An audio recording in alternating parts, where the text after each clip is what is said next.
American comic book writer who works primarily for Dark Horse Comics.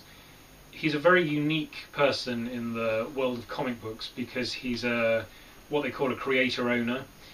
So he draws and writes his own comics, and there's very, very, very few people who draw and write their comics. Jim Lee is another one. I can't even think of any others. Frank Miller is kind of famous for doing it. But that's literally about it. Most people will be either a writer or an artist, but Mike Mignola does both. So the downside of being like that is you have a great deal more workload on you than anybody else, because a writer can just carry on pumping out work and other people will do the drawing at the same time. An artist is a little bit slower, but they can still do quite a lot of different kind of things. But to write, then draw, then write, then draw is really, really time consuming.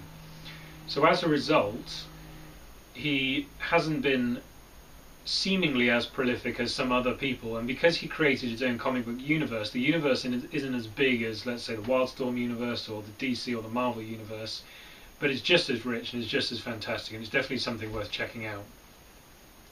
So he did quite a few different things, and he worked for some of the big names before he kind of got his own thing going. But then he came up with this idea, which is Hellboy. So Hellboy is this demon who was created or kind of born into the world in 1945 by Rasputin, but he was captured by the Allies and raised by the Allies to be a good guy. So it's sort of set in the modern day, or I think it is set in the modern day. And he works for this kind of American Secret Service that looks into paranormal activity and tries to stop it or control it. But there's also an overlying prophecy that he's the beast of Revelation, he's going to bring about the end of the world, which he's constantly fighting against. So Mike Mignola began with his own comic book arcs, and he wrote about 3 or 4 Hellboy arcs where he was writing and drawing them all himself, so he was doing all the work himself.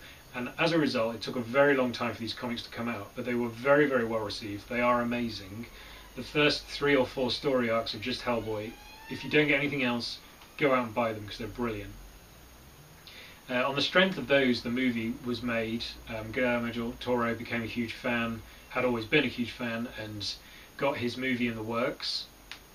There were other things, like there was a video game and there was cartoons being made. But then he obviously must have realised that it's all about trying to get a bigger universe going on, and he just can't do it on his own. So from about the end of Volume 3 of Hellboy, he started to get other writers first to have a go. And they did alright, but not brilliantly. That's my own personal opinion. I don't think anybody can write Hellboy as well as Mike Mignola can. But then he came up with this spin-off idea of the Secret Service that Hellboy works for, called the BPRD, could be its own comic just called BPRD. And in that one, if he wrote the stories, he could get other people to do the drawings, because the drawings is the bit that takes all the time. So he begins with he does all the covers, and he'd do a few sketch ideas, but then he'd just leave another artist to go off and do all the drawing. So that became really popular and successful, and obviously having a spin-off meant you could expand the universe. So he started coming up with some other characters. So he had Abe Sapien do a spin-off. He created Lobster Johnson in the Hellboy comics, and that could get a spin-off. The Witchfinder, who's Edward Grey, which is a fantastic character. So he had all of these ideas, and it was quite easy for him to spin them off if he got other people to either write them or to draw them, whilst he had creative control. So that's basically where we are today. He does a lot of covers for most of it. He does all the creative control. He comes up with most of the ideas. But he now has a team of writers and artists who do some of the work for him and share the load. Even having said that, though, it's still very slow release process, and it's still very, very high quality. My favourite part of it is the relatively new thing, which is Baltimore. So Baltimore was written by Christopher Golden and Mike Mignola together, and it was a novel that Mike Mignola illustrated. But then they decided from the novel to make a comic book version, and they essentially retold the story in comic book version. And the comic book is really, really well drawn by somebody who's got a very, very similar style to Mike Mignola, but it's not actually Mike Mignola, but it looks just like him. But that's gone to 3 volumes now, and that's my favourite part. But This is my collection in general, Mike Mignola. So I went for these super special hardback editions of the original Hellboy run. So this first one has got Seed of Destruction and Wake the Devil, first two parts. They're really big, they're amazing, it's the best way to read a comic. I wouldn't necessarily recommend that somebody go out and buy these, maybe just buy one of the paperbacks first. But if you like it, it's definitely worth the investment. They are pretty expensive, they're like 25 quid each, I think. And I only bought the first three and then I gave up, but they are amazing. They're one of the best comic book purchases that I have.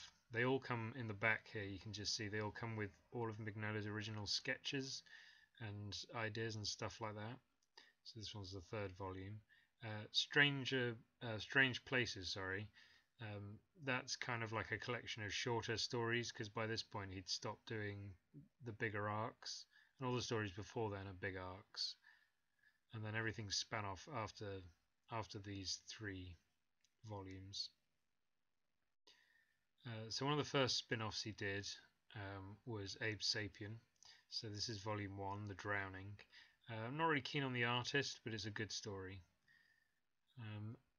The very first non-Hellboy thing he published was this, and I don't think it's strictly in the Hellboy universe, but this one's all drawn by Mignola and written by him. I think he made like a little animated movie thing as well. I haven't seen it, but it's pretty cool. And then this, I really love Lobster Johnson. He's like a 30s pulp superhero from New York. Both these volumes absolutely brilliant. There's a third one as well. I would definitely recommend those. The next one was my favourite because I love anything Victorian. And the first one, The Service of Angels, is set in Victorian times. Is really good. As a good artist. The second one, this one, set in America, which I'm not so keen on. And the artist, although he's incredibly famous, I don't personally rate him, which is a shame. So then this is the Baltimore novel that he wrote with Christopher Golden and illustrated. It's not really well written, but it doesn't really matter because the stories and ideas are amazing. It's definitely worth checking out. It is really good. And the story of Baltimore is really good, the character. So this is the first of the three, I think there's 4 volumes now. I haven't bought the 4th one yet. I love this artist, he's so good. So that's the first one, Plague Ships. And then there's 2 more after that, The Cursed Bells, and then Passing Stranger is like another collection of shorter stories. So I've got one other Mignola thing, if I can just grab it. Which is Batman Gotham by Gaslight. This is really famous. It's a retelling of Batman set in Victorian times, but it's definitely worth finding. If you can find it, get it. And that was my Mignola collection.